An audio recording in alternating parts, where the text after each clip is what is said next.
Hello, and welcome back to still another video. This is the 8th episode of the story in which Naruto loses his eyes, but his wind affinity reaches to point where he uses wind as sonar system. This story comes from Dental Rush. Kindly support him or her. Like and subscribe to show your support. Let us begin this show. Ah! Hinata cried as she fell on the grass, flat on her butt. Saya retracted the hand she had used to effortlessly knock her student off. You're distracted. Hinata frowned because her sensei was right. Don't pay attention to them. In a real fight, you would already be dead.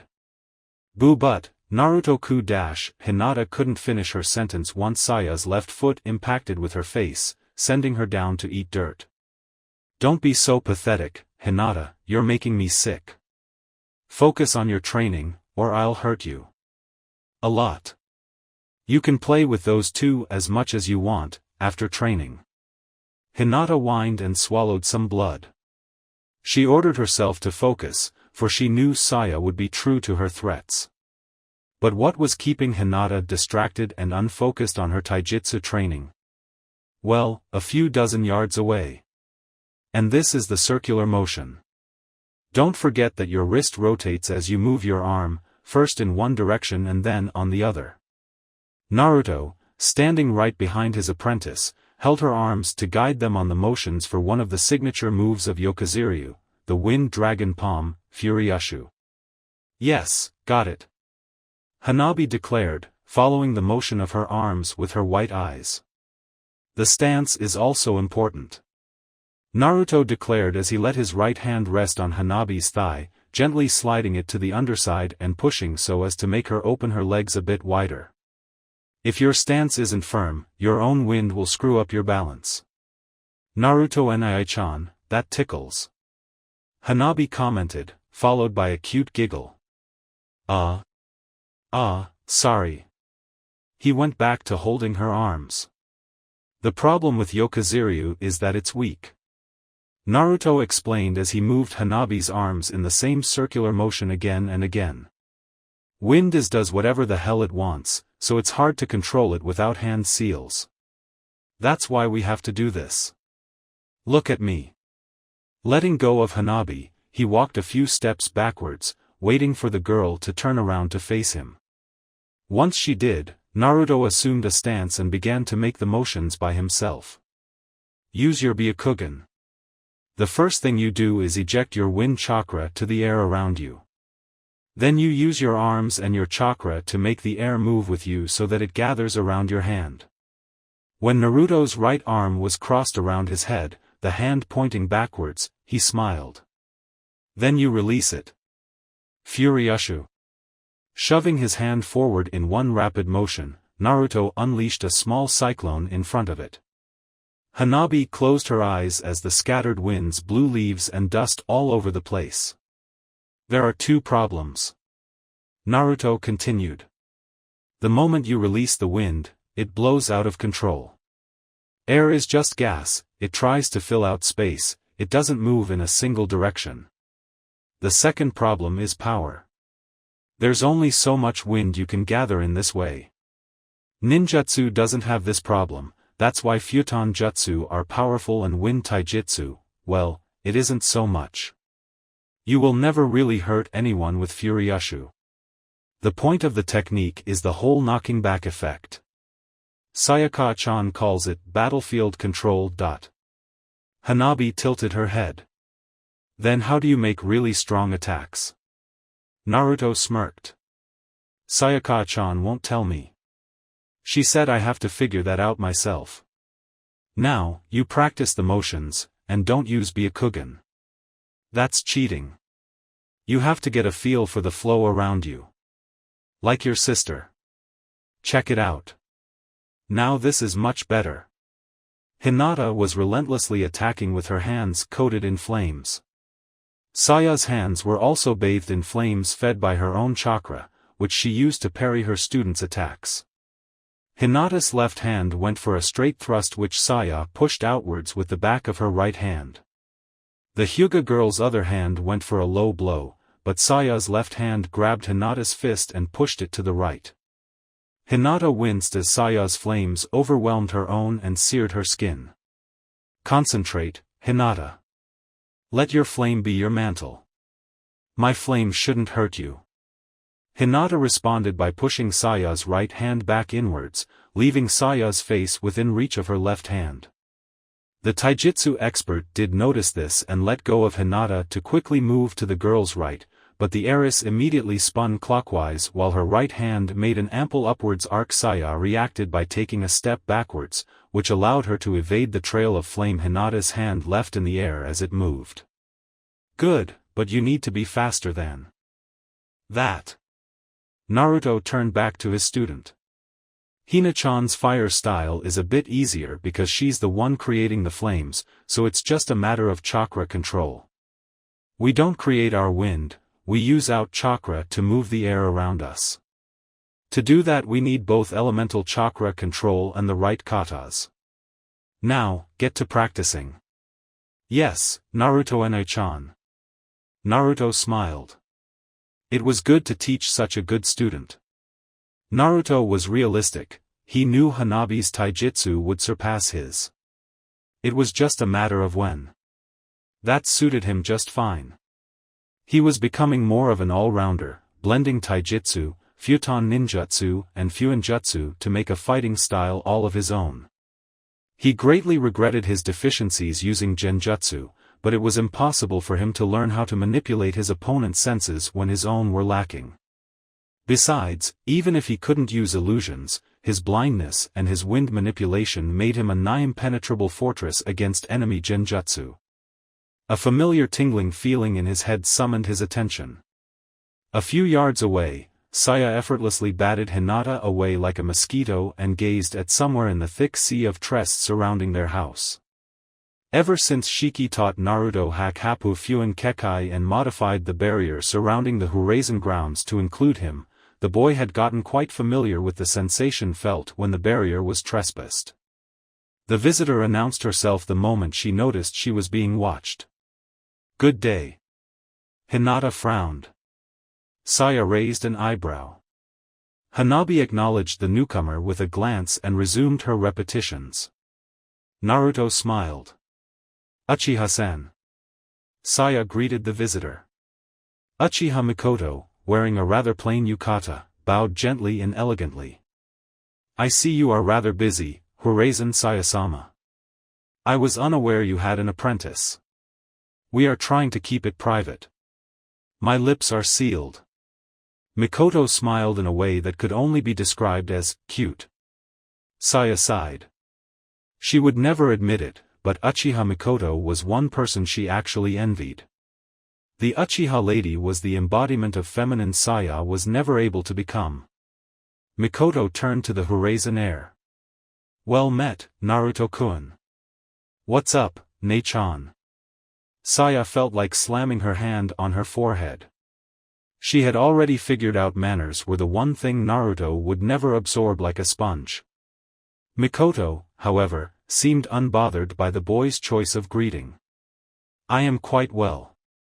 Thank you for looking after my Sasuke-kun at the academy. She bowed to the blonde, who nervously scratched the back of his head at the gesture. Hee, someone has to, I guess. Mikoto giggled and Naruto couldn't stop himself from blushing and chuckling nervously. Indeed, indeed. The elegant and perfect Uchiha lady said softly. Hinata grumbled something under her breath. Hanabi was far more vocal. Naruto-chan. Look at me. Naruto reacted like the one who is snapped out of a trance. Right. Sure thing, Hana-chan. Talk to you later, Mikoto-ne-chan. Mikoto watched the boy supervise Hanabi's repetitions for about half a minute before turning to Saya, her face obviously requesting an explanation. My son has an apprentice of his own. Sasuke's mother only tilted her head, her face shifted to display open surprise, clasping her hands together. My, how delightful.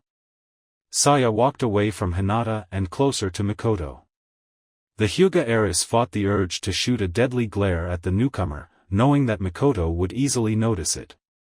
She knew the lady had been an accomplished jounin before becoming a mother. She didn't achieve the three-tomo state of the Sharingan by doing nothing, after all. So, what can I do for you, Mikoto-san? Saya inquired, switching to first-name basis. Mikoto's perennial smile widened imperceptibly and the lady shook her head slowly. It is most unfortunate, but there is nothing you can do for me, Saya-san. Mikoto allowed herself to change honorifics. It is your honorable husband I seek. Saya couldn't stop herself from raising an eyebrow. Shiki? How come? I am in need of his erudition. It is a rather private matter, so I shall say no more. May I ask if he is available right now? Saya frowned just a little bit. For some reason Mikoto made her nervous at times. This was one of those times. It was the reason she was somehow glad to say what she was about to say. Sorry, but my husband is out for the moment. He got a summons from the Hokage. You see. Mikoto's expression faltered for an instant, just enough for Saya and Hinata to notice. Ah, that is most regrettable. In that case, I hope I won't be much of a bother if I wait for his return here, will I? It was Saya's turn to grumble. She couldn't believe herself. Feeling jealous at her age? Ridiculous. I cannot take a step further. Sarutobi nodded. Thank you for coming, Shiki. I still don't understand why you needed me to come with you. I just can't get used to this, my friend. You've been here at least a dozen times, Saru. And I still can't get used to it. A bit too late for that, anyway. Shiki slowly shook his head. Whatever. Be careful, monkey. Sarutobi followed Shiki's departing form with his aged eyes. He watched the Lord of Horizon's short form disappear as he traveled up the secret staircase they had been traversing. There were several reasons Sarutobi agreed to retake the mantle of Hokage after Kyuubi's attack and the Yondame's death. Some of them were personal. He considered himself to be the only one who would be able to protect the baby vessel from his many enemies within the village itself. With the full backing of only the Inuzuka clan and the Hyugas, the latter following him only because of Hyuga Himiko's influence over her husband, the newborn Naruto had too many potential enemies before even being aware of his surroundings. However, expectedly, most of the reasons were socio-political in nature. He knew he was the most appropriate person to take the reins of Konohagakure after such a calamity as the advent of the nine-tailed kitsune. Who better than someone who had already been acknowledged as a good Hokage? Both civilians and shinobi needed someone they could trust, as well as someone with enough commanding power to keep them all on a leash. He had only partially succeeded at this, though. The other reason was that, besides him, the other immediate option would be either the missing Sannin or Danzu, and there was a rather formidable list of reasons he couldn't allow Danzu to become Hokage. Curiously enough, Danzu is evil is not one of these reasons, for the old XNBU isn't really evil, just misguidedly patriotic. One of the most important, if not the most important, reasons Danzu could not be Hokage was at the bottom of that dark, damp, narrow secret staircase. It was the greatest secret of Konohagakure, among an extensive list of secrets kept by the hidden village, known only by the Hokages, the elders of the Aburame clan, and the Horizon, which shouldn't even know. They found out from a third source, Ryuga Hina. The series of stairs began in Sarutobi's personal study in the ground floor of his family grounds, the same building that once belonged to the first and second Hokages. They traveled under Konohagakure, changing from a wide, almost horizontal passage to a narrow, dark, frighteningly vertical slope right under the Hokage Tower. It was somehow ironic that the secret rested right under Danzu's feet, concealed under the floor of the Warmonger's secret headquarters. The stairs continued in a dizzying spiral until the precise point Sarutobi had reached. The otherwise dark, bland scenery of sturdy rock walls and ceiling was interrupted by a simple structure that resembled a gate of some sort, being composed of nothing but larger-than-normal stone blocks with the familiar leaf symbol engraved on their surfaces. A particularly large leaf symbol towered above the old Kage's head. Unlike the standard leaf symbol, this one seemed to be entangled in vines. The only source of illumination was the tiny fireball that flickered over Sarutobi's right hand. He could have easily used a lantern, but it wouldn't be appropriate, diplomatically speaking. Even the tiny flame was risking it. Sarutobi took a deep breath, and stepped forward. Nothing happened, but he still released a long sigh. He knew it was safe for him to go all the way down the stairs. It is a Hokage's privilege, after all, but it still made him feel nervous. If Shiki had tried to do the same, he would have ceased to exist on the spot, or at the very least he would have suffered a lot. "I'm too old for this," he muttered to no one but himself. He had used that same sentence a bit too often in the last few years. From that gate, the spiral ended and became a straight staircase. It was so long it took the old fire shadow almost 5 minutes to reach the bottom. However, surprisingly enough, the temperature remained cool and fresh. Sarutobi had noticed this odd feature since his first visit and he had quickly associated it with the nature of what awaited for him below. At the bottom, there was a pond. More precisely, 2 square-shaped ponds divided at the center by a narrow path. Unlike the walls and ceiling of the staircase, that were simply natural rock, this room was entirely artificial. The walls and ceiling were smooth-hewn stone and the floor was made of identical foot-by-foot squares of stone. He made his way through the bridge, not failing to notice the small colonies of fish that inhabited both ponds. The water creatures scampered away the moment they felt the vibrations of his steps. Sarutobi wondered what those fishes ate to live. On the other side of the room stood a stone door, the symbol of the leaf proudly engraved on its surface. Sarutobi dismissed his flimsy illumination. He knew he wouldn't need it beyond that point, and carrying fire into the next room could get him killed. Beyond that door awaited the reason for many things that made Konoha unique. Behind that door rested the reason behind Konoha's pseudo-religion, the will of fire.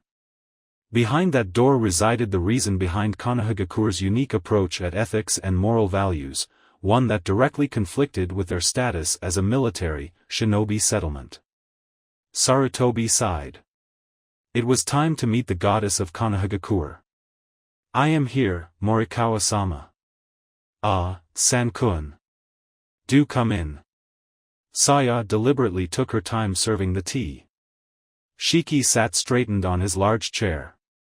Across his desk, Mikoto sat with the perfect posture of an elegant lady, her smile unchanging as warm tea was poured on 2 lovely blossom motif ceramic cups on the desk.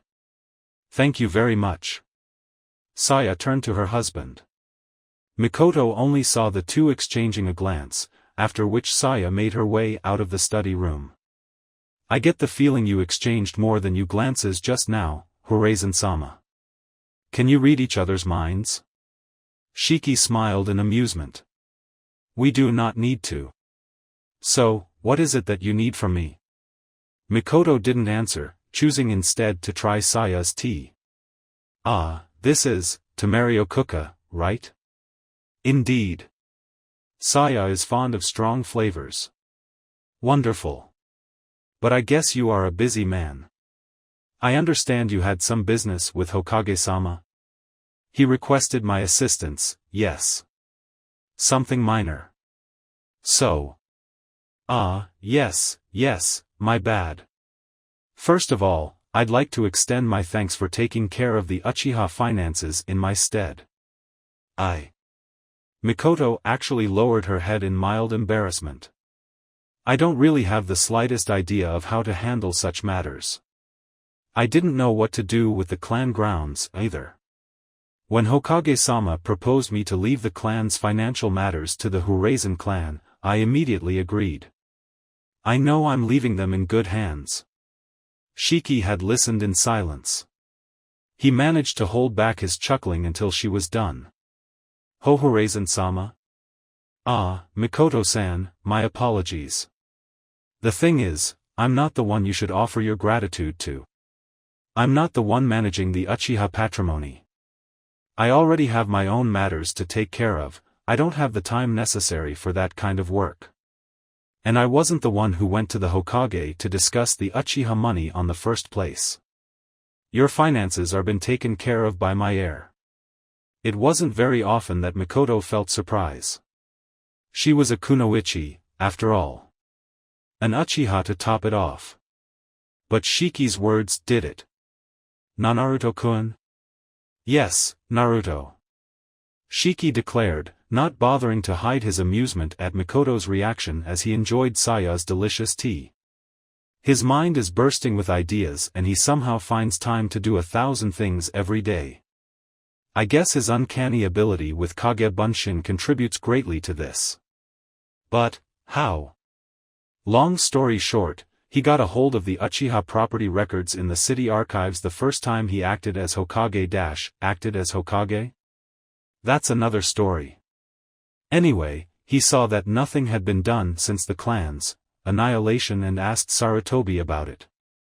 Saru admitted he didn't really know what to do with all that money and property, especially considering it all belongs to you and your child now.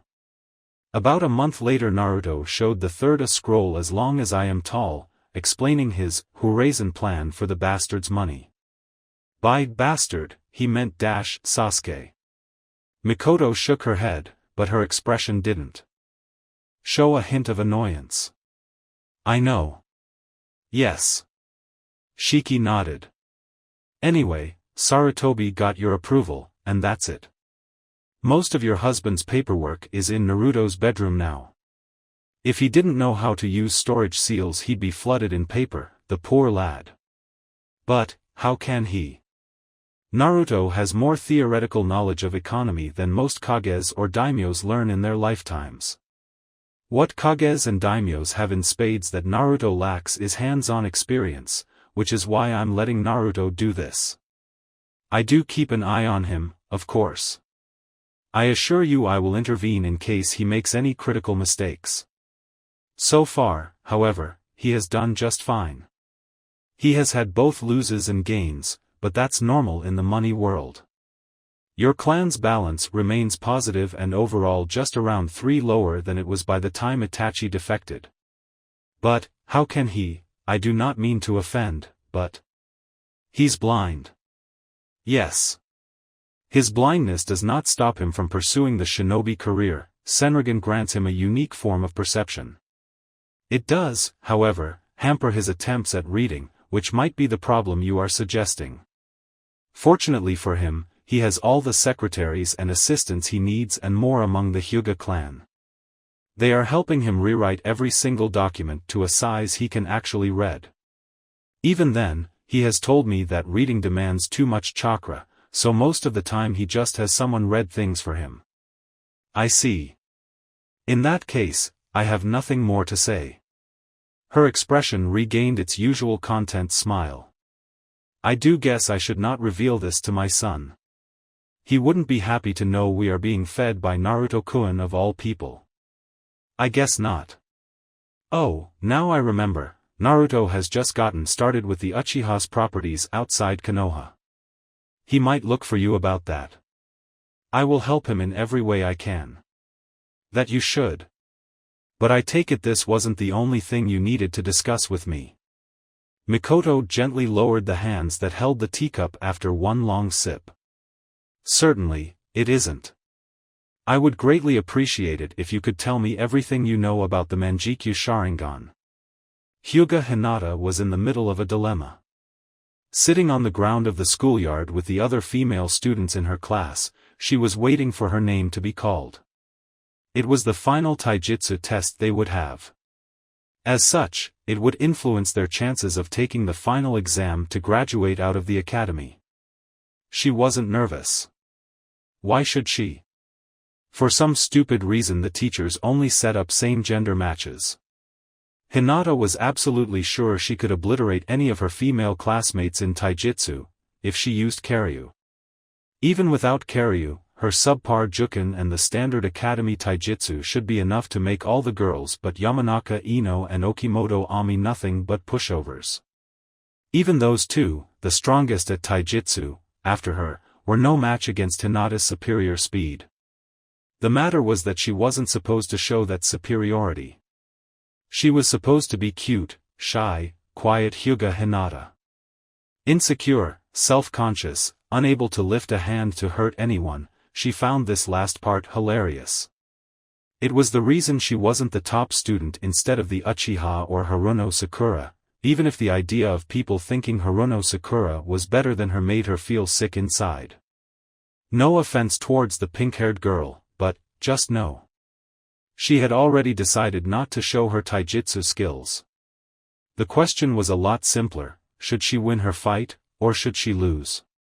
Until some time ago, she had been determined to win, to impress Naruto. She had wanted to feel his approving gaze, to be congratulated and praised after the test. Maybe he would even hug her. And kiss her. And then he'd take off his pants. Hinata blinked, quickly lowering her head to hide the blush on her cheeks. Now where did that come from? However, after witnessing Naruto's performance on his test, she was having second thoughts. Horizon Uzumaki Naruto vs Uchiha Sasuke, begin. Gray-haired Mizuki-sensei announced loudly. I'm so going to enjoy this, dope. Sasuke's smirk was just evil. Naruto rolled his mediums. How many times have I told you, I'm not into that stuff. Kaya, went the chorus of now-evolved fangirls, some of them even holding each other for support. Die. Sasuke performed an outstanding display of enhanced speed, and the next thing everyone saw was his right fist thoroughly ruining Naruto's face, until the blonde disappeared with a poof of smoke, to be replaced by a log. Wadash! Sasuke stopped himself. He felt Naruto's breath on the back of his neck. Naruto grinned and filled his lungs with air. Lugged. Wah! Sasuke jumped several meters forward, startled by Naruto yelling in his ear. The playful Horizon's laughter only infuriated him further. You've been logged, team. Shut up. The fight continued pretty much the same way, Naruto driving Sasuke mad with endless repetitions of Kawarimi no Jutsu. Mizuki-sensei and Irika-sensei spent 10 whole minutes after the match getting rid of all the logs, until Mizuki-sensei scolded Naruto, reminding him that, even if both Bunshin and Kawarimi were allowed, it was still a taijutsu test. After that, Naruto had used nothing but standard academy taijutsu, and he was quickly defeated by the Uchiha. Hinata had no doubt in her head, Naruto would have defeated Sasuke if he had used Yokoziryu. Even the Kawarimi he used wasn't really such, but futon, Kawarimi. But he didn't, therefore he lost. He did pass the test, as he showed he could do the basic taijutsu just fine. But he still lost. So, she decided to do the same. It wasn't the proper time to fully display what she was capable of, so she would use the standard academy techniques. However, that still set her above any of her potential opponents. What to do? Hyuga Hinata. Okimoto Ami. You're next. Oh, fuck. Hinata blinked. Had she just used the F-word? Shikamaru couldn't relax. While the girls went through their taijutsu test, the boys, who had already underwent the trial, had some free time before, whatever the teachers wanted them to do next. Hence, the lazy Nara had looked for a nice tree and relaxed under his shadow. His best friend, Akimichi Chuji, had obviously joined him, munching what he dubbed a victory snack, celebrating his success in the taijutsu test. Shikamaru was used to drowning the loud munching action of his best friend's teeth. He wasn't used to having a third person by his other side. For some unfathomable reason, Horizon Uzumaki Naruto, damn long name, Shikamaru thought, had decided to join them in their loafing. For a moment, Shikamaru wondered why Naruto wasn't pestering Uchiha Sasuke, something Shikamaru always enjoyed to watch. Then his curiosity shifted to why Naruto had gone to him, Nara Shikamaru, of all people. Naruto was obviously trying to imitate Shikamaru, resting on the grass, looking up the swaying branches of the tree and further up at the fluffy clouds. Of course, Shikamaru was doing all the watching. There was nothing Naruto could see, which led to the obvious conclusion. Naruto was bored. Noticing how Naruto squirmed anxiously next to him, Shikamaru rolled his eyes. Just what was Naruto trying to prove? Shikamaru knew Naruto was his diametrical opposite. The heir of Horizon always seemed to have something to do, and he seemed to greatly enjoy being so busy. It is obvious he would quickly lose interest in, well, doing nothing.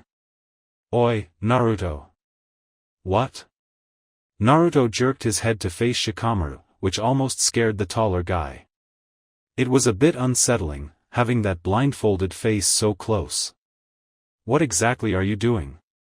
Naruto scratched his chin. Watching the clouds? Shikamaru sighed. Naruto. This was the cue for Naruto to explode. Oh, come on. Don't tell me this is everything you do. Well, yes. Yes, it is. Come on. Naruto repeated even louder, causing Shikamaru to cringe. Chuji was doing his best at ignoring the loud blonde, but he still had a smile on his face. It wasn't everyday Shikamaru's relaxation time, which seems to be almost all the time, was interrupted in such a way.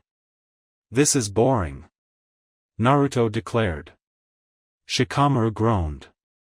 Deciding he need not excuse himself to the loud Horizon, Shikamaru turned back to watching the clouds. I enjoy it. Naruto sat up, looking down at his classmate with an unreadable expression, made more unreadable by his blindfold.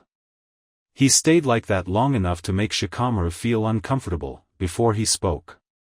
How can you waste your time like that? They hurt. Shikamaru hated to admit it, but Naruto's words hurt.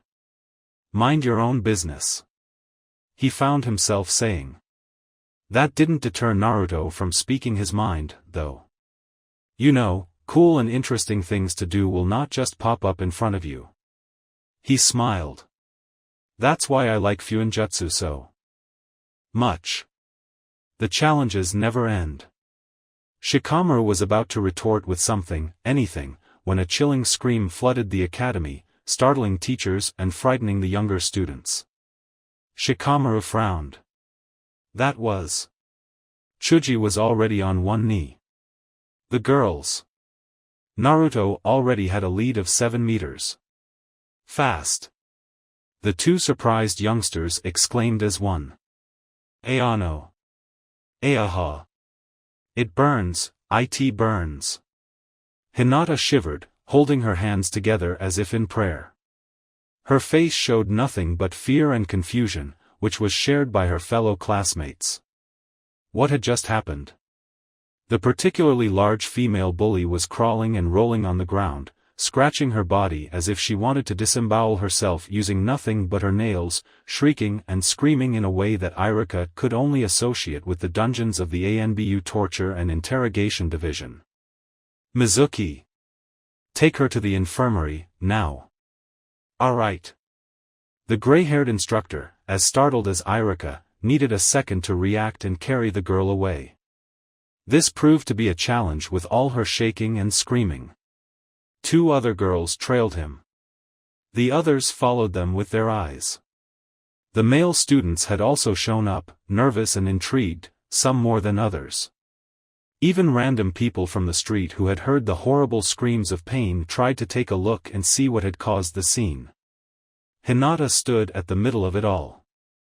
Whimpering, shivering Hinata, whose eyes seemed distant and lost in another world. The girls were shooting dubious looks at the Hyuga heiress, unable to make anything of what had just happened. Irika just didn't know what to think. While Ami had boisterously made her way to the sparring area, lifting her chest and smirking confidently, Hinata had looked dubious and hesitant. Then came the taunting. Ah, the little princess doesn't want to fight? The little princess doesn't want to get hurt? Ami's fake pout turned into a sneer as she cracked her knuckles. Tough luck, loser. You're going to get hurt. But then, maybe, if I make your eyes black enough, your little loser of a boyfriend might like you more. The blind loser and the Hyuga loser. Some of the girls actually chuckled at that. Irika noticed that Haruno Sakura actually looked annoyed. Ino had narrowed her gaze just a little bit. Hinata? Irika was sure no one but he had noticed. Her shaking stopped, even if she was still looking down, the loose bangs of her hair covering her eyes. She remained still, unmoving, even when Ami assumed her stance. This is when it got confusing. The larger girl lunged at Hinata. Irika had to praise her, for Ami's movements had been excellent for a genin aspirant. Decent chakra control allowed her to get a good surge of speed with little chakra. Her stance was textbook perfect, attacking but making sure not to leave any gaps for a possible counterattack. Her strong build promised a painful right hook. The next thing the girls saw was Ami falling on Hinata's feet, releasing a scream like nothing they had ever heard in their lives, clutching her body in undecipherable agony. Hinata hadn't moved. She only winced and gasped when her opponent fell in front of her. Irika saw more, or at least so he thought. He wasn't really sure, but he thought he had seen Hinata's left arm moving. It had been a blur at best, but, if Irika was right, Hinata had poked Ami's chest with no more than 2 fingers. A juken strike? Irika had never seen a gentle fist attack prompting such a reaction from its target. Having your tenketsu closed hurts, of course, but not to the level of sheer desperation and agony Ami had displayed. Therefore, either Ami had ridiculously sensitive pain receptors, or Hinata didn't use juken. Irika wasn't even sure she had used anything, anyway. So, how was the test? This was Saya's greeting to the 2 children the moment they entered the house. Sasuke kicked my ass. Naruto muttered as he claimed one of the dining room seats. I had a chance to test Katsu no Taiga. Saya raised an eyebrow at that, but she didn't interrupt what she was doing, serving 3 cups of tea. Really? Yes. Hinata nodded. I learned that a single application is enough to severely incapacitate a pathetic 12-year-old girl. Naruto's sweat dropped. Hina-chan, that was really nasty. It was necessary. Hinata declared with absolute conviction.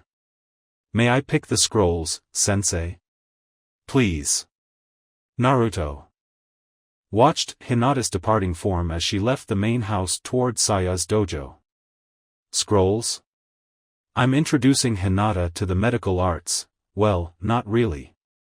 So far I've just been reviewing anatomy and giving her a few tidbits on using chakra to heal. Saya gently placed 2 cups on the table. So, what's this about Sasuke kicking your ass? Well, I didn't use Yokoziryu or Tesabaki, so I had pretty much nothing. Saya nodded. Makes sense. Naruto crossed his arms on the table and dropped his head on his arms. Tesabaki is the only jutsu I have for attacking. I need some badass futon jutsu. Can't help you with that. I don't know any. And Shiki-sensei won't teach me. Well, you already created 3 futon techniques by yourself. What's stopping you from coming up with another one? Yeah, I guess.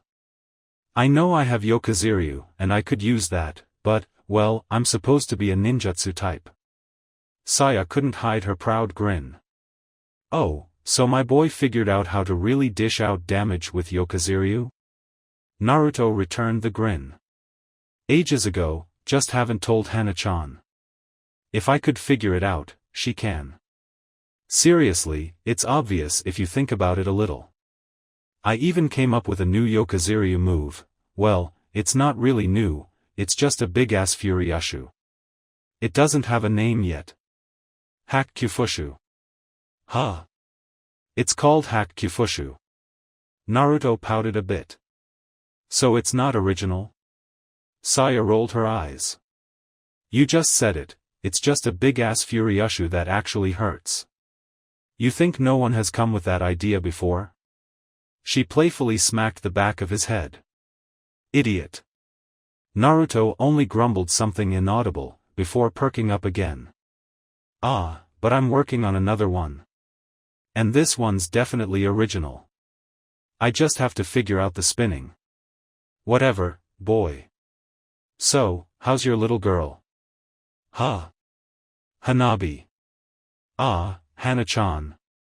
She's awesome. Naruto stood up in excitement. She already got Furyushu, so now she's working on Renbushu. But really, she only needs to work on her chakra reserves. She learns so fast and catches things so quickly, it's really cool.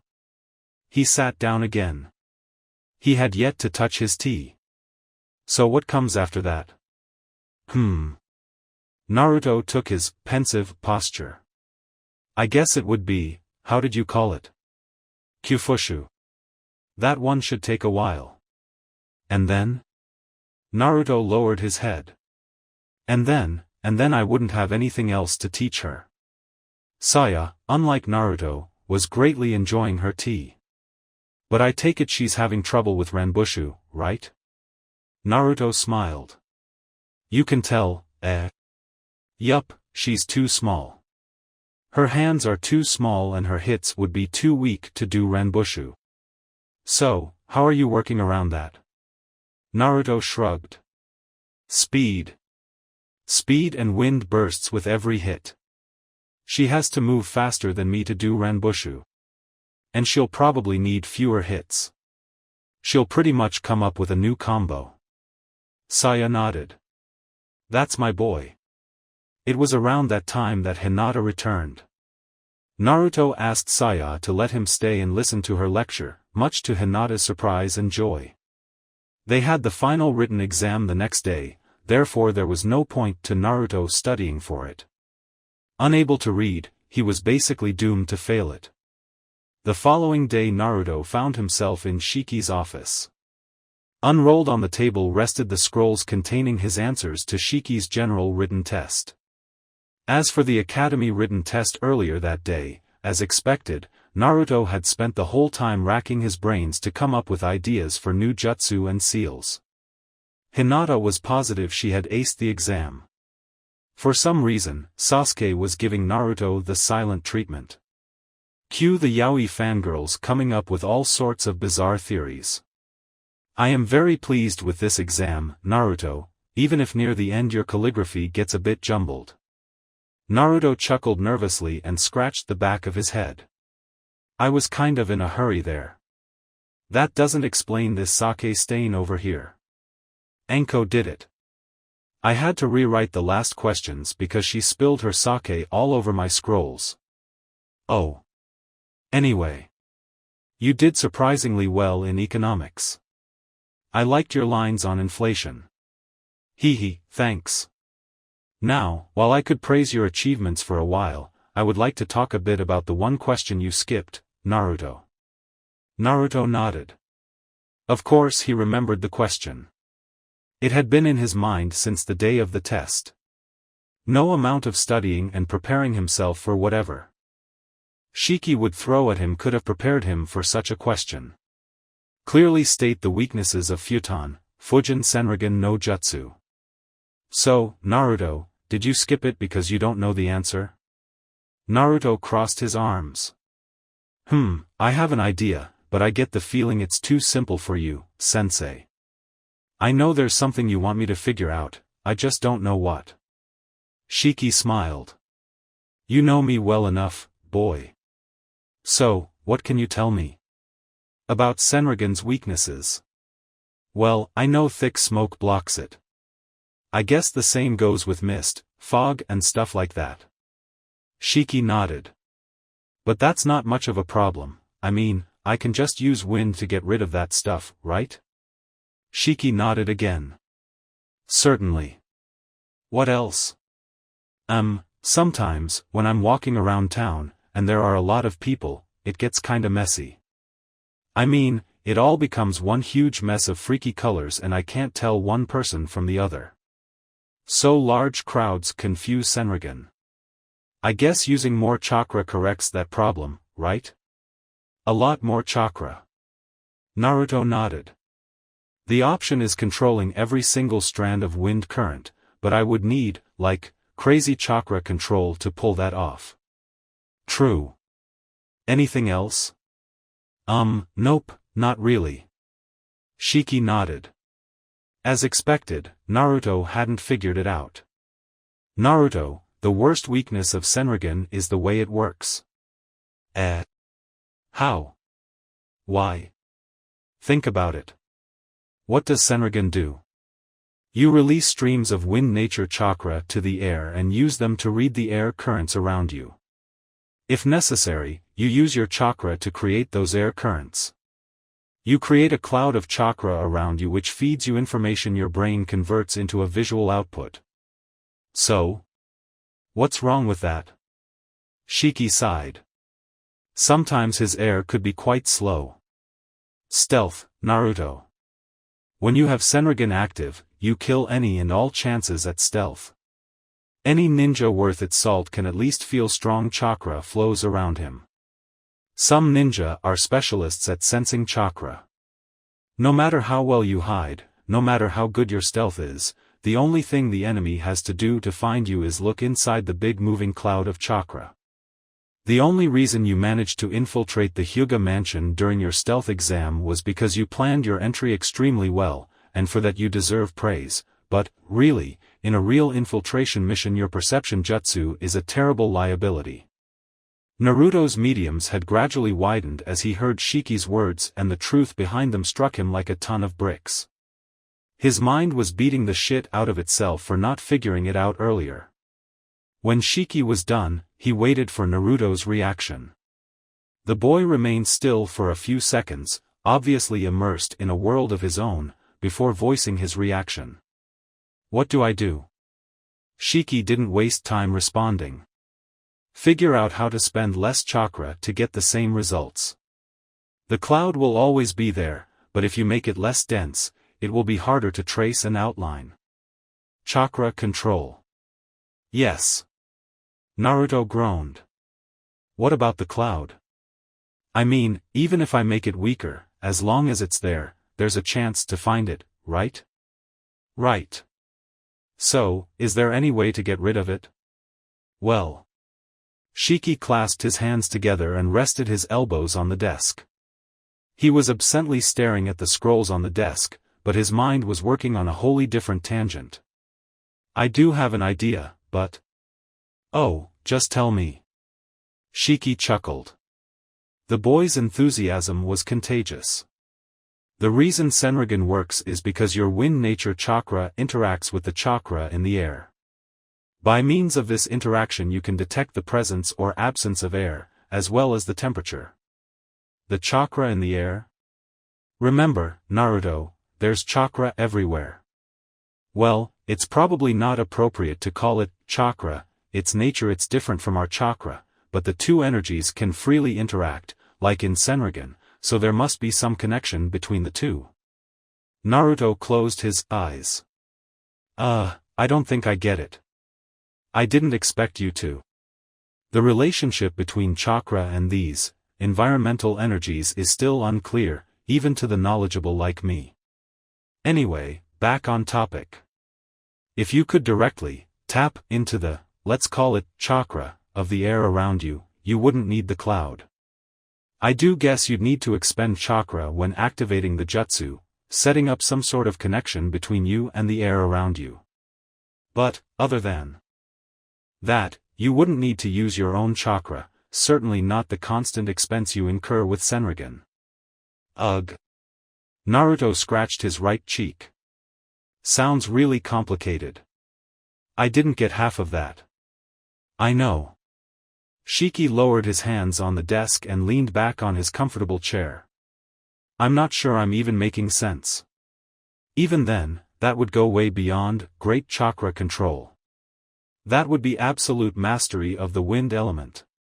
There's someone I would like you to meet, Lee. Those had been Gai-sensei's words, following Rock Lee's first successful execution of the Omote Renge on an IWA bunshin of the tall and eccentric Jounin, it had been, so far, the only display of ninjutsu the genin of Team Guy had seen from the man.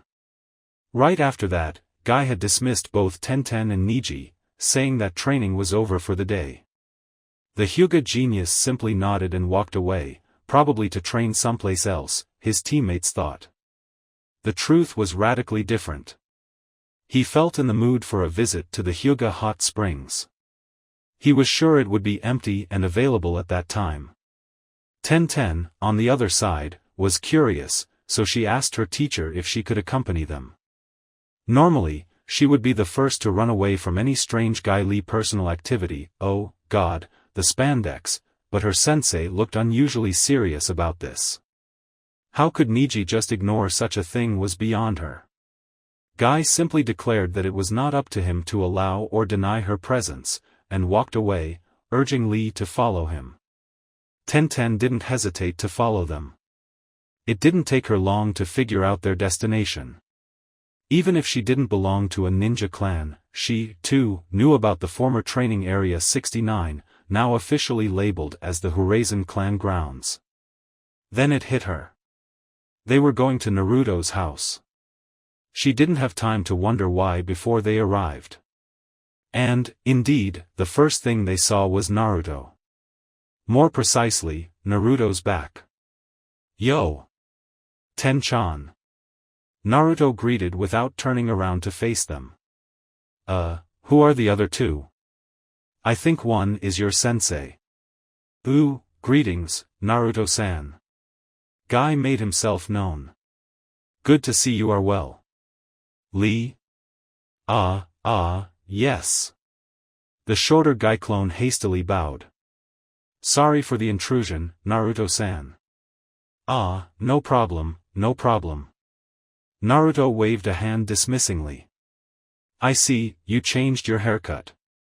No wonder the shape was different. Hey there, Naruto. Tenten made a greeting gesture with her right hand. Training for the exams, Naruto-san? Guy nodded approvingly. That is great, great. Naruto chuckled. Nah, not really. We only have ninjutsu left, and that's the one thing I'm pretty confident in. I barely managed to make it through today's test. It's kind of hard for me to find traps. Naruto tapped a side of his head. For obvious reasons. The trio's expression softened. I see. Guy stated. So, what are you doing out here? Me? Just practicing some tricks with exploding tags. Guy would have sworn his lone female student had learned Hiraition. Naruto hadn't finished his sentence when she was already next to him. Exploding tags, you said? There was an odd glow in her eyes Guy and Lee just didn't like. Yup. Naruto nodded eagerly. I'm trying to see if I can make different explosion shapes. He explained, showing Tenten a tag. She quickly noticed that some of the symbols were different from the tags she normally used. Where did you get these tags, Naruto? Did Shiki-sama make them for you? Of course not. I made them myself. Guy and Lee actually heard Tenten's heart skipping a beat. Her gaze slowly shifted from the strange tag to Naruto's face. It was a good thing Naruto only took off his bandana when inside the house, or when in the hot springs with Hanabi and the Hyuga ladies. The expression on Tenten's face was unreadable. You can make your own exploding tags? Naruto, lovable clueless Naruto, only nodded proudly. Yup, of course. I'm going to be a Fuinjutsu master, after all. With that said, Naruto swiftly attached the tag to a kunai and threw it upwards. Without the need for a hand seal, the tag exploded right above their heads, creating a perfect sphere of flame and smoke in the sky. It was a weak explosion. Naruto didn't want to kill himself or his friend, after all, but it was an explosion. Naruto grinned and looked at the bun-haired genin. Guy didn't like the glazed eyes with which she looked at the cloud of smoke floating above them. Once again, very slowly, Tenten lowered her head to look at Naruto. She blinked once. Her lips were partially parted. She licked them. Her chest was doing some rather exaggerated heaves. Naruto. I want your babies. The sound of knuckles being cracked distracted Saya away from the scroll she was studying. Hinata? Sitting in the middle of the dojo, the Hyuga Hinata that should have been studying medical scrolls was staring at her teacher with a fierce, penetrating gaze. I don't really understand, but I suddenly felt a very strong urge to maim someone, Saya-sensei. Saya blinked. Okawae. I think we have visitors, so I'll just go check, right now. Yes. You stay here, dear, okay? She was outside 2 seconds later. Weird. She quickly noticed the figures in the distance and easily recognized them. What she couldn't make a thing of was the scene they were involved in. Naruto. I'm begging you. You have to show me. Please. I'll do anything. Tenten made the best sexy look she could come up with at her age, which was actually pretty damn good, too bad the boy can't see it. She was on her knees, having wrapped her arms around Naruto's waist. Anything. Lee gulped and turned to his teacher. Guy-sensei, is that youthful? Guy could only shake his head. I honestly don't know. Of course it is. Tenten grinned beautifully, resting her right cheek on Naruto's crotch. To look at her teammate and sensei. Think about it, with our personalities, Naruto and I would have lots of youthful babies. Lee's jaw dropped. It dropped even more when he realized Guy was actually considering the idea. It reached the grass when Guy offered the girl a thumbs up. Yash. I approve.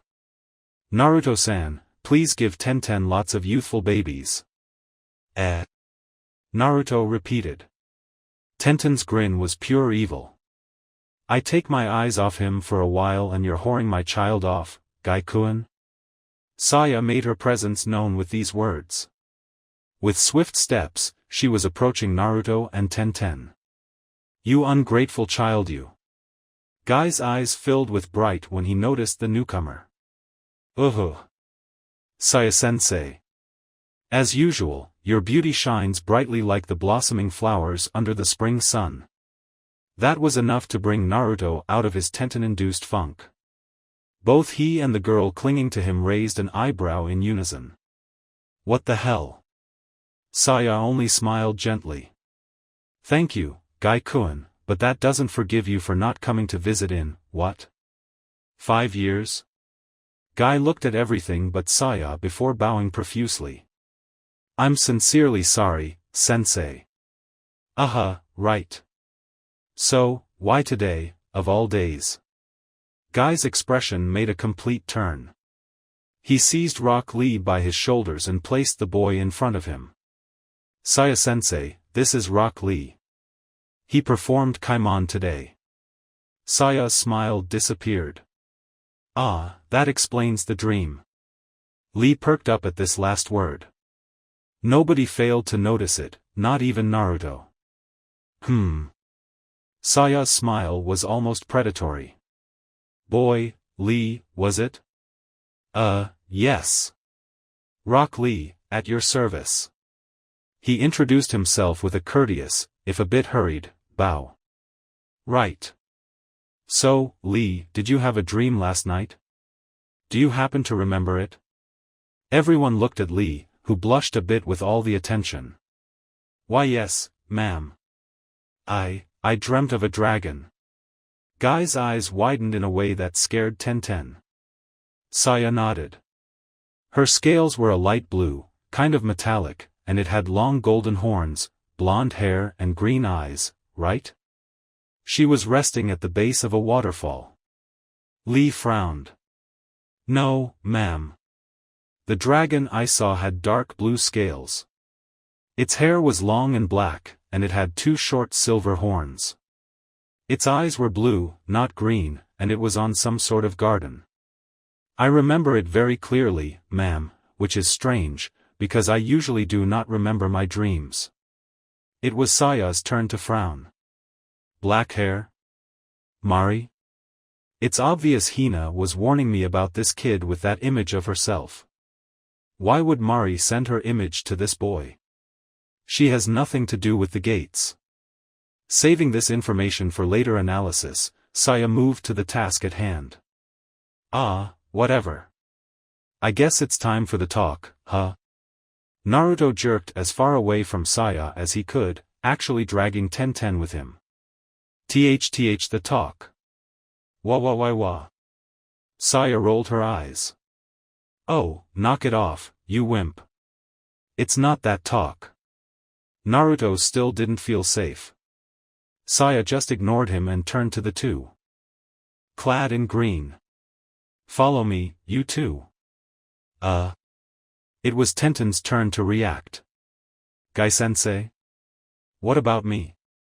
The Jounin shook his head. Sorry, Tenten, but this is an important and private matter. Saya smirked evilly. You can drag Naruto to the bushes and get started on that baby making. The hell? Right. Saya laughed. Nah, just kidding. That said, I like you, girl. You've got spunk. Give the boy a few years, though. But I want exploding tags now. Tenten whined. Exploding tags? Saya inquired. Tenchan, I can teach you how to make custom exploding tags. We don't have to, make babies. Really? Tenten's eyes became two deep, dark pools of cuteness. So it's not a clan secret or something like that? No. Great. Before Naruto could react, Tenten was back on her 2 feet, had kissed his left cheek and was dragging him towards the house. What are we waiting for, then? Where's your bedroom? This was the only thing Naruto could utter as he allowed himself to be dragged. Naruto, take Hinata. Saya yelled as the two moved away. Tell her I have something important to do. And don't get crazy ideas with 2 girls in your bedroom. I'm not doing laundry until next week. Rock Lee could only blink. For the first time in, well, a long time, he was out of words. As for Guy. Naruto-san, I leave the lovely flower of Team Guy in your capable hands. Quiet, you. Tenten barked in the distance. The human body is a wonderful machine. Guy and Lee, seated Seiza-style on the grass, followed Saya with her eyes. The taijutsu mistress walked aimlessly around them as she spoke. Human bodies possess physical limits. The human body can only work so far: maximum speed, maximum power, maximum endurance, maximum chakra. Therefore, it has ways to ensure these limits aren't reached. The human body takes care of itself. That is the purpose of the gates. I'm sure I don't need to tell you just how dangerous the gates are. You have already released the initial gate, and I'm sure Guy has already explained the risks involved in opening one or more gates.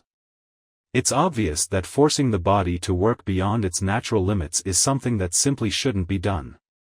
I won't go into the physiological details either. You have no use for that knowledge. Guy.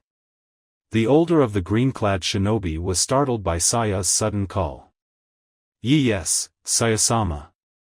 As she turned to look at him, her expression became dead serious. Why did you teach him how to open the gates? Guy, too, responded with his most serious expression, dropping his left hand on Lee's right shoulder. Because I want him to accomplish his dreams. Lee shivered with emotion. He wanted to thank his sensei, but he knew it wasn't the moment to talk. Lee.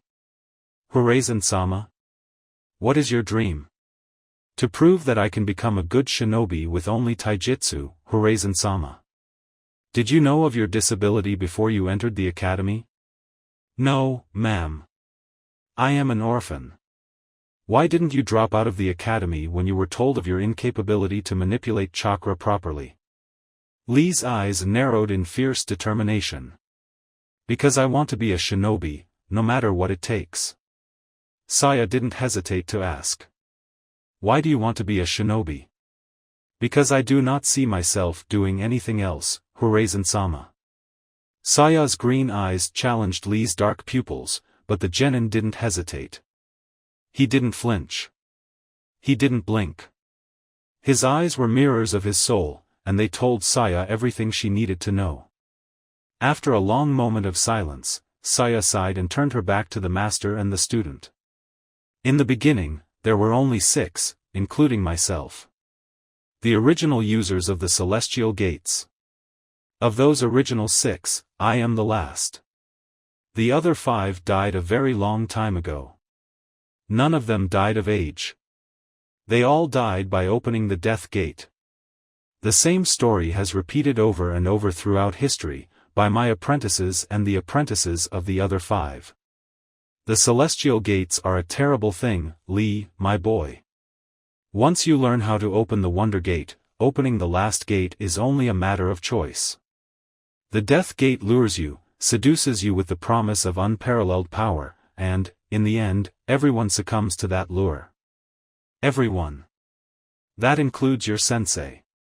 One day, Guy will die by opening all 8 gates. One day, you will die by opening the 8 gates. Guy frowned. Lee went livid. Saya continued. I'm not joking. It's not a matter of if. It's a matter of when. She turned to look at them. The important thing is to do it when it really matters. Many fools have opened the death gate at the first chance they got, throwing away their lives unnecessarily, only to feel, if just for an instant, what it feels to be a god. There was a tense feeling in the atmosphere. While Saya seemed blissfully impervious to it, Guy could feel it. He had gone through the same talk, some 15 years before. He was sure Saya had used the exact same words, or at least extremely similar. Thinking about it, Guy realized they were even in the same place. He wondered if she had done it on purpose. Lee was clutching his knees. He had lowered his face, but Guy could see his tightened jaw and triceps. The boy was afraid. It was obvious, Saya had laced her words with minute doses of killing intent. She was testing his student. In any other circumstance, Guy would not have allowed it, but he knew it was necessary. It was the reason he had brought Lee before her. The moment you opened Kaimon for the first time, the death god put his eyes on you. Saya continued. As you open more gates, you'll feel him even closer. His whispers are like a cold breeze on the back of your ear, beseeching you, calling for you. There's no escape. Nothing more needs to be said. With her hands on her hips, Saya waited. Guy, too, waited. It was the crucial moment. They waited for Lee's response.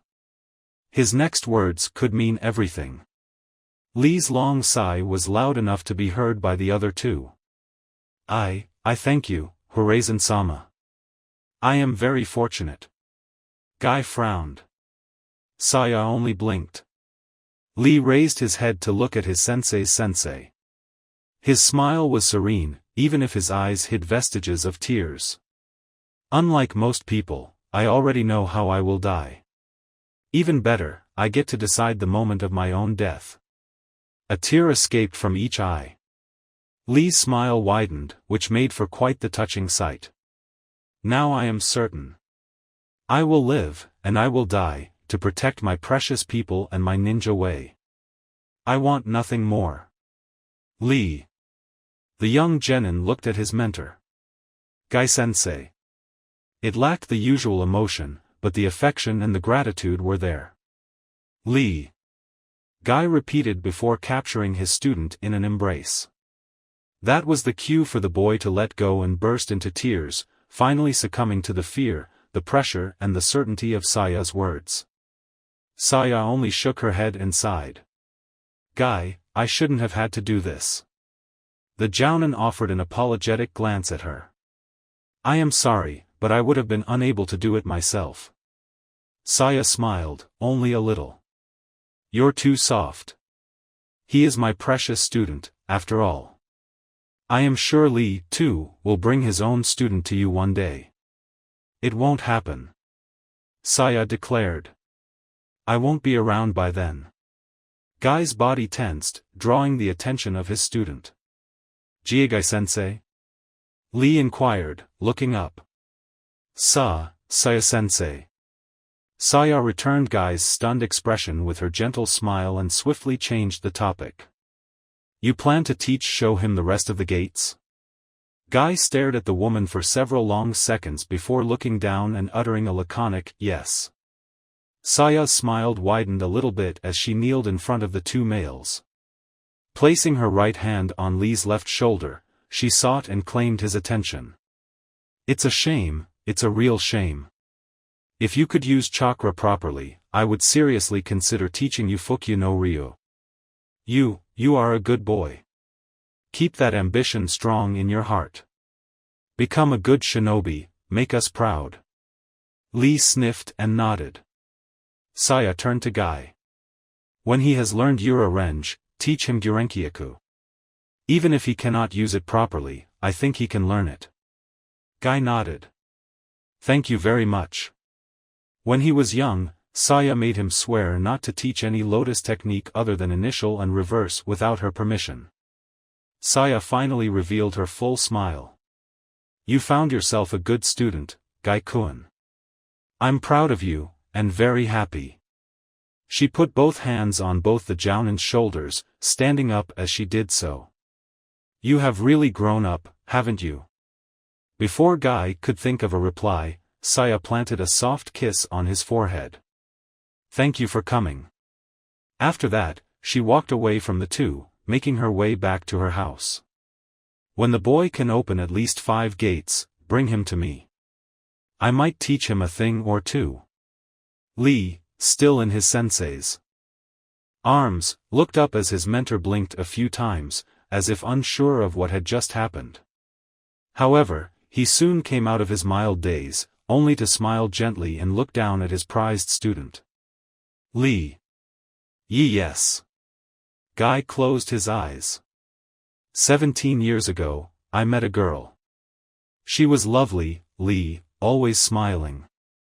When I was at my lowest, when I doubted myself and my ability to stand up to truly talented genius shinobi, she would smile for me and spur me to keep doing my best. To go beyond any limit. To break all boundaries, she would say. She taught me many, many things. Guy revealed his widest grin, with 2 rows of sparkling white teeth and a curious tint on his cheeks. I had the biggest crush on that girl. His expression softened into a bittersweet smile. I will never forget that smile, Lee. Lee only nodded. There was little more he could do in such a situation. A series of loud and fast-paced knocks startled Saya from her cooking. While she was already aware of the visitor, of course, she wasn't expecting such a thing. Most people who visited the house just invited themselves in. It's open. She yelled, before remembering the house was soundproof. Ah, fuck. After making sure it was safe to leave the kitchen for a few moments, she was in the middle of making an early dinner. She walked over to open the door.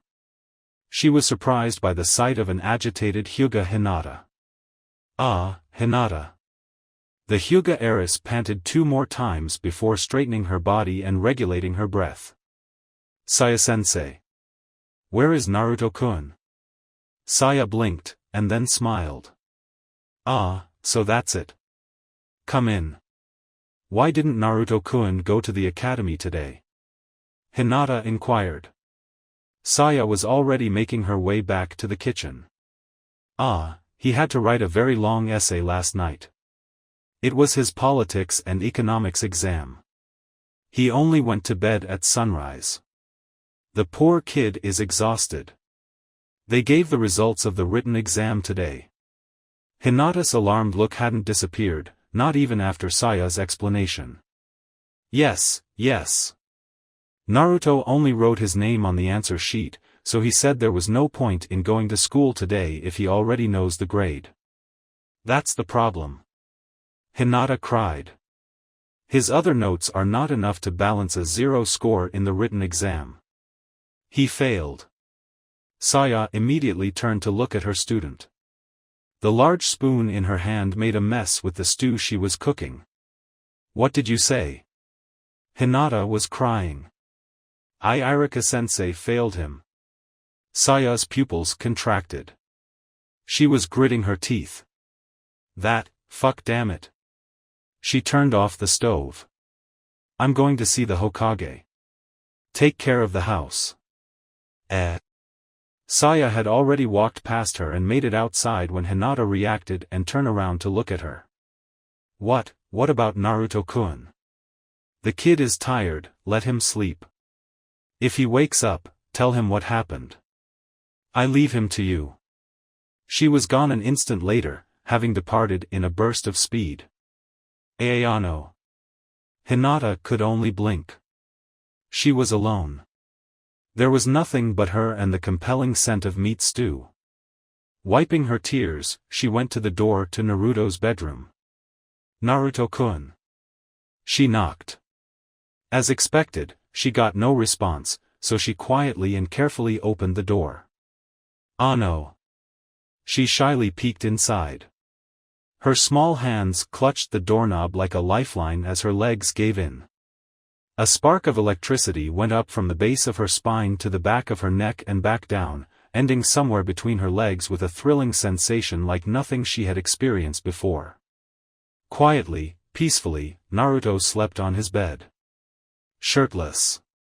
Hinata brought her right fist to her mouth, just to ensure no sound would come out of it.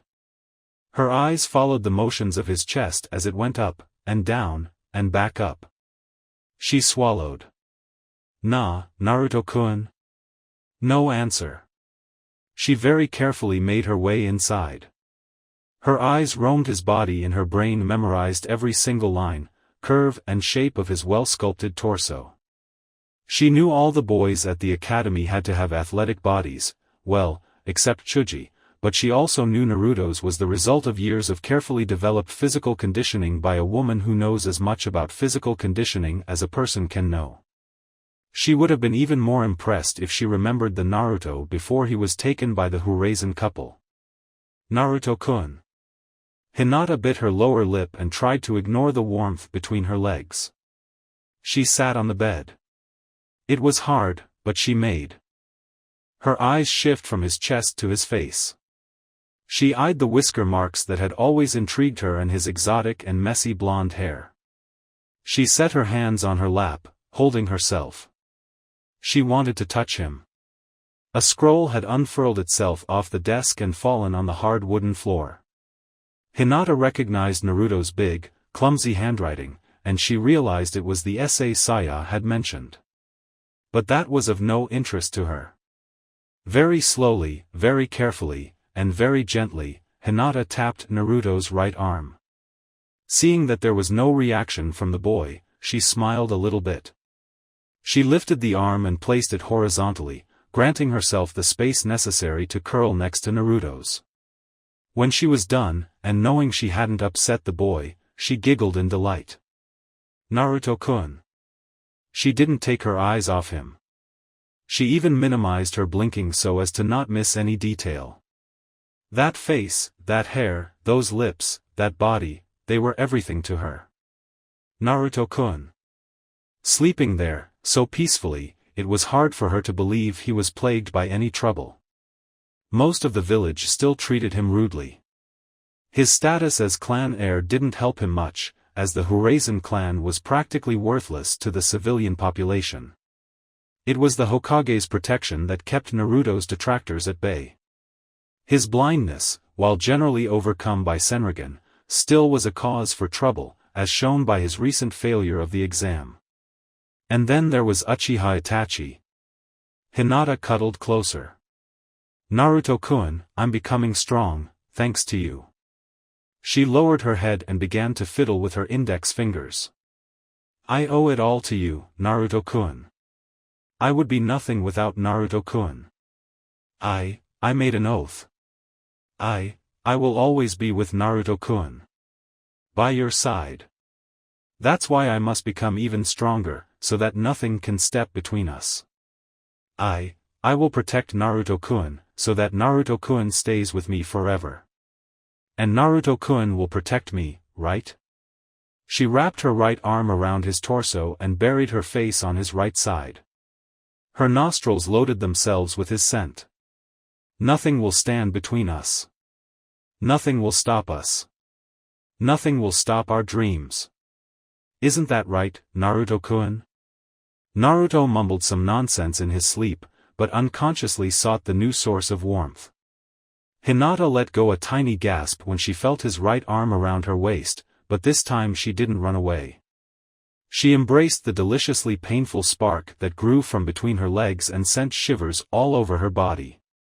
Hinata could only smile. Nothing will stand between us, Naruto-kun. I promise. So everything is fixed now? Saya asked for the nth time that meeting. Sarutobi sent a flicker of flame from his right index finger to his pipe to ignite it. Yes. Irika might have his issues with you too, but he is reasonable. He knows Naruto could have answered most of those questions, if he could read them. Won't there be any retaliation? From, you know. Sarutobi looked aside to release the first few puffs of smoke. If it comes to that, we'll simply make an oral exam and put Naruto through it. I'll ask the questions and Naruto will answer. Just to make sure no one has reason to complain, we'll make it harder than the standard genin written exam. I hope you don't mind. Saya looked at her husband, who just crossed his arms and smirked. Of course not. My child can handle it, I think. Saya only raised an eyebrow. So. The aged Hokage inhaled and reveled in the deliciously toxic scent of the tobacco. With that settled, how is the plan? Shiki's smirk didn't change. Saya revealed a smirk of her own. Shiki, dear? Have you talked to Hayashi-kun? Yes, I have. It took some time to convince him, but I assured him everything would be in a controlled environment. Saru, we'll need a team. 3 genin teams are available. Good. We'll pick one tomorrow and debrief them. Now we need to get Naruto away for the next 2 days or so. Oh, so you've already decided it will be the day after tomorrow? The Hokage inquired. Shiki shrugged. I see no reason to delay it any more. I have no doubts Naruto will pass the ninjutsu test tomorrow. Then it takes you a few days to make the teams. It's obvious we have to do it before that. Sarutobi nodded. Yes, of course. Actually, I would like to talk to you two about the teams later. Anytime, Saru. Shiki turned to his wife. So, Saya, about Naruto. Don't worry. I already asked Mikoto-san. She'll take care of him. The third smiled a little bit. She's quite fond of your boy. It makes sense. Saya explained. Naruto is her child's only friend. As in, the only one who dares to befriend him? That Sasuke needs to work on his people skills. Anyway. It was her turn to ask Shiki. What about Hanabi? Oh, please. Shiki chuckled. That girl absolutely adores Naruto. You think she would say no? So it's settled then. Sarutobi declared. We'll meet again tomorrow morning. I'll have the genin team, so please make sure Hayashi and Hanabi-chan make it, too. Well, I don't know about the girl, she has to attend classes, after all. Shiki explained. But Hayashi will definitely be here. Shiki. Saya suddenly looked quite thoughtful. I guess that means we have to do the taijutsu test tomorrow. Indeed. Seems like we have so more talking to do, Saru. Less than 10 minutes later, Saya was back in her house. I'm Hinata. She had left Shiki to discuss some last details with the third Hokage. 2 shadow clones were on their way to meet with Hayashi and Mikoto, respectively. She would go personally, but time was of the essence, and she needed to train her student, especially if the taijutsu test was to take place the next day. Hinata. Both the dining room and the kitchen were empty. Hinata had no reason to be in the main bedroom or in Shiki's studio, so that only left the bathroom and Naruto's bedroom. Saya went with the latter. She was met by quite the sight after she opened the door. Her adopted child and her apprentice cuddled each other on a bed that had plenty of space for 3 people. Hinata had never been the kind to move much while asleep. Her right arm was still tightly wrapped around Naruto's naked chest and her right leg possessively claimed his. Her expression, even as she slept, was unable to contain her pleasure. Naruto's hold on Hinata's smaller body had only tightened. Saya raised an eyebrow at the fact that, at some point, Naruto's right hand had moved from Hinata's waist to Hinata's rear. The right side of his face was buried on Hinata's short hair. Saya could only hope he didn't drool. That would be nasty. Saya closed the door behind her after exiting the room. Oh well, they'll do fine tomorrow. Besides, she couldn't wait for Hinata's reaction to finding out Naruto had been feeling her up in their sleep. 30-something minutes later, a half-naked Naruto abruptly emerged from the bedroom. His uncovered chest was, strangely enough, coated in some scarlet substance. Sasayaka-chan. Hina-chan suddenly fainted. And there's so much blood. Saya could only hide her smirk. Life is good. Hands in his pockets, Uchiha Sasuke roamed the streets of Konoha. He might as well have been traversing an empty road, though. The Uchiha clan had disappeared. Nothing remained of that but a lone mother who would probably never marry again, even if she still had the looks to pull it off, and her young child. And the crazy psycho who annihilated the clan in the first place, but nobody really wants to count him. The respect the Uchiha clan had once possessed, and rightfully deserved, in Sasuke's mind, was gone, replaced with nothing but empty pity. He could feel it. In their eyes, he was just poor little Uchiha Sasuke, an unfortunately child worth being pitied. It was almost as if they feared he would break down and begin to cry in the middle of the street. Therefore, everyone was nice to him, showering him with meaningless smiles and empty praises. He didn't know how his mother could take that shit. In a way, he both admired her and despised her for keeping that perennial smile of hers all the damn time. He knew that smile was just as false as the villagers, well, most of the time. The smile she used for him was real. He knew that. He could feel it. She loved him. And he loved her, too, of course. He had always loved his mother. She seemed to get along with some other people, too. Sasuke had seen her chatting a few times with Namida Suzume, the kunoichi trainer at the academy. Inuzuka Tsume had also visited them from time to time. And Sasuke knew Mikoto got along with Naruto and his family. Sasuke might not care about anyone else around him, but that didn't mean he was a careless person. He had earned his Hitai 8 after succeeding at the ninjutsu test, Bunshin no Jutsu, what a joke. He was a genin of Konoha. He was always aware of his surroundings. He could pinpoint the exact position of each and every single fangirl following him that day. Yaoi fangirls. He corrected himself.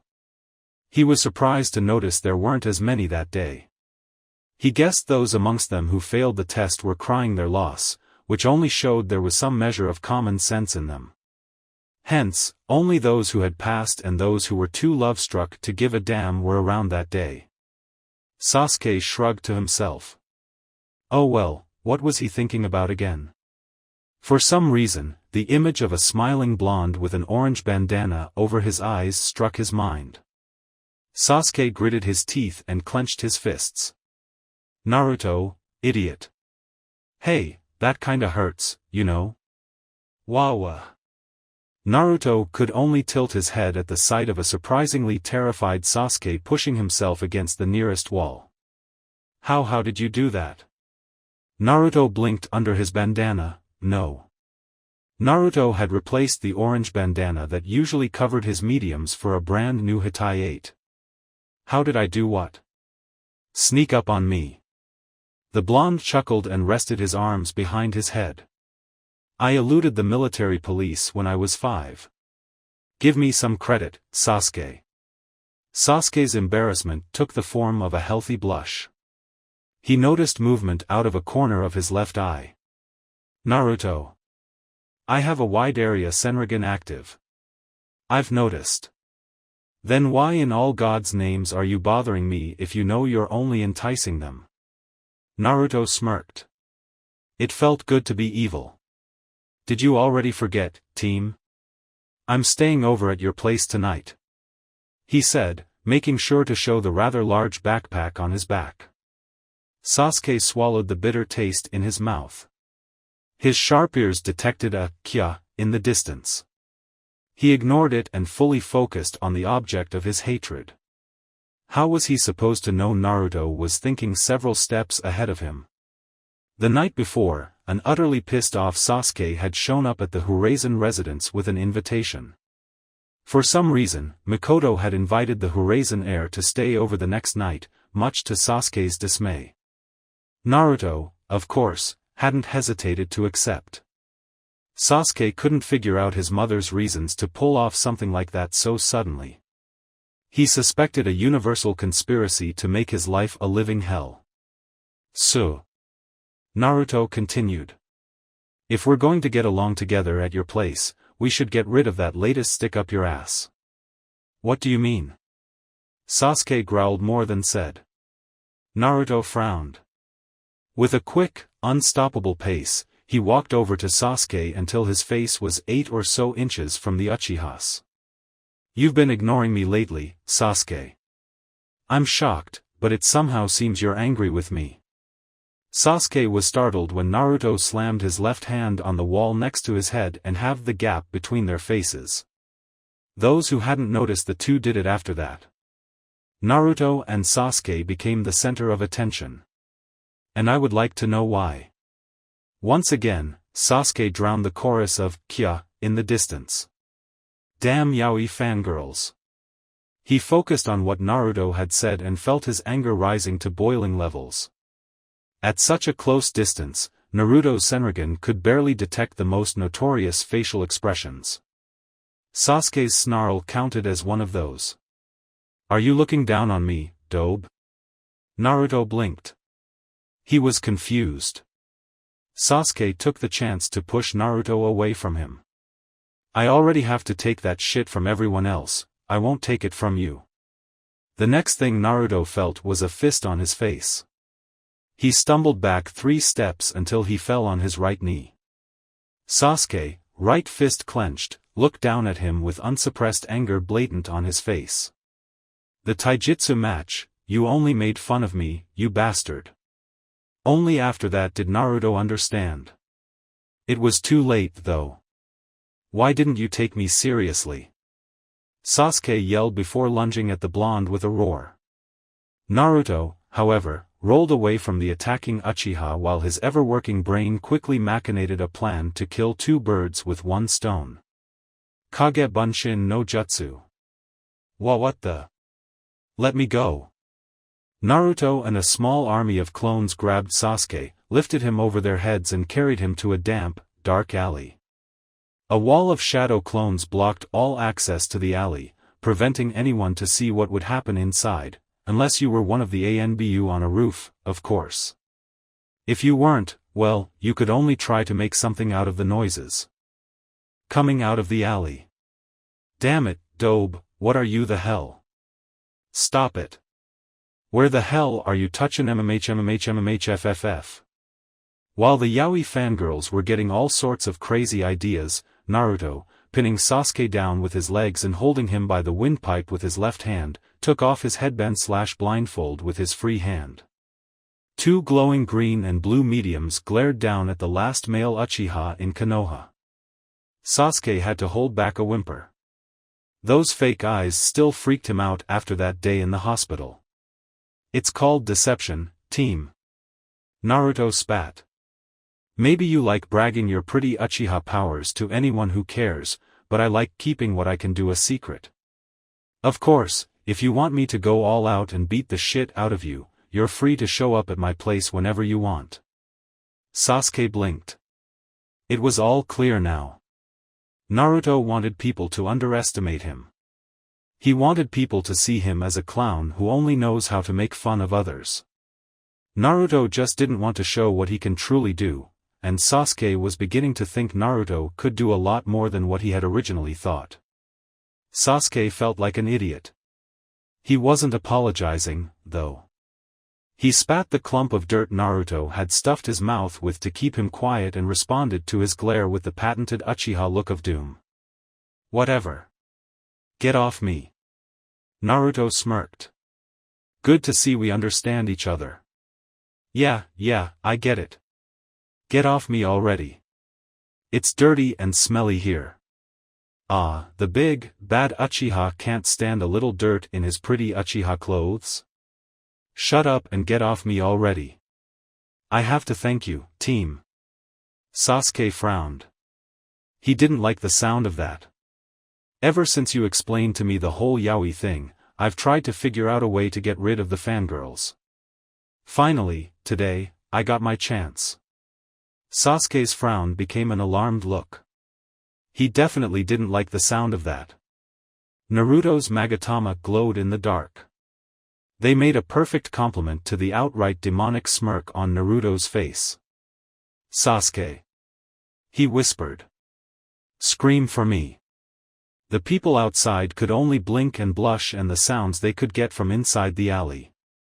What the hell are you sh? You bit me. Naruwa waitea. Hey, that's an O. Not there. Ah hi. After 2 or so minutes of similar noises, the wall of shadow clones poofed itself away. Naruto emerged, with a proud gait, his mediums covered and a dark smile on his face. His clothes were a little wrinkled, but, other than that, he looked fine and dandy. The first person who tried to get a look at Sasuke could only gasp at the sight. The boy was a mess. His traditional, and unique, hairdo had become something unrecognizable, and his clothes were dirted and damaged beyond repair. His skin was awfully flushed in some places and extremely pale in others, and he was staring at Naruto's back with a combination of fury and sheer terror. The question in everybody's, but the ANBUs, who were just laughing their asses off, having figured out Naruto's little plot, minds was obvious. What the hell happened in that alley? Naruto smirked. It was time for his award-winning performance. He turned his head to shoot an amused look at Sasuke, who was still sitting on the muddy ground. And that's the closest thing to sex you'll ever get from me, team. The vessel looked up at the sky. I finally understand. I have seen the light. I have returned to the right path. He looked back down at Sasuke, wearing a serious expression. That's why I'm done with you, Uchiha Sasuke. We are through. He shot Sasuke a cute smile. We can still be buddies, though. Catch you later. It was surprisingly easy to find Haruno Sakura and Yamanaka Ino amidst the crowd. With a confident gait, he approached them and bowed gentlemanly, as Saya had taught him some years ago. Sakura, Ino, can you do something for me? The girls, who had swallowed the whole scene with wide eyes and holding hands in inexplicable nervousness, swallowed and whimpered. You see, Sasuke. Naruto continued. He acts tough, but he's actually a bit sensitive about stuff like this. You know, my family was butchered, so now I'm afraid to get close to other people, something like that. There was a strange gleam in the two's eyes, as comprehension dawned upon them. So that's why Sasuke always avoided them. Well, after all, Sasuke's my friend, you know? And he must very hurt with all this. I think he could use some friends right now. He gently placed a hand each on their shoulders. He could use some love right now. Could you? Ino and Sakura didn't hesitate to nod eagerly. Sakura apparently had completely forgotten she wasn't supposed to talk to Naruto. You can count on me, the pink-haired declared with bold determination. U.S. Ino corrected, before smiling at the male blonde. You're a pretty nice guy, Naruto, even if you just dumped Sasuke-kun. Naruto rolled his eyes and suppressed the urge to gag. Well, what can I say? I finally decided I'm straight, after all. Anyway, thanks, you too. You really are the sweetest girls, I'll leave him to you then. And with those words he left, knowing he had planted the seed. He hadn't been any secretive at all when speaking to those two, so he was sure every fangirl within range had overheard. Those who hadn't, and those who were absent, would find out in one way or another. They would all worry so much about the broken-hearted Uchiha, and who better to heal his broken heart than the girls who love him so very much? Just what the hell was that about? Naruto blinked, and smirked. There's a god out there and, for once, it's on my side. Ten-chan. He exclaimed, loud enough for everyone to look again at his departing form. Just the person I wanted to see right now.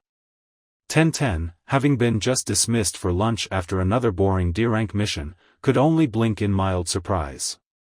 It's almost lunchtime, right? Let's go get some ramen at Ichiraku's together.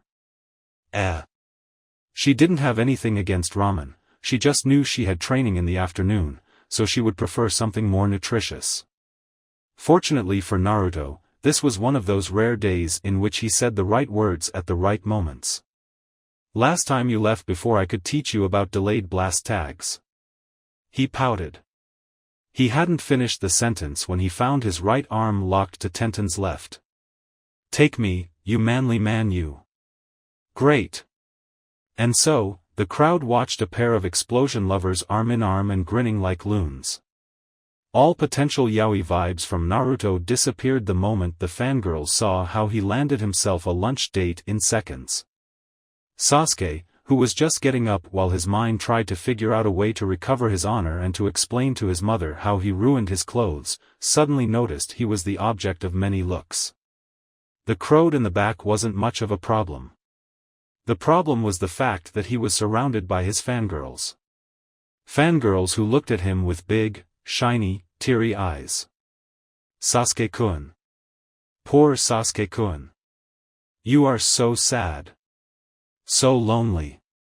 But we're here, Sasuke-kun. We'll never leave you. We'll never betray you. We'll be together forever. So, really, what was that about back there? Ten-ten insisted. She felt surprisingly comfortable while arm-locked with Naruto, despite the looks they got. Naruto only shrugged and grinned. Nothing to worry about, Ten-chan. Damn you, Naruto. Naruto's grin went from ear to ear. Nope. Nothing to worry about. Thank you for watching. I hope you enjoyed it. Make sure to like and subscribe, and don't forget to share this video with your friends. Guys, make sure to help the author by visiting the link in the description. This is Fox Sage, and I'm signing off.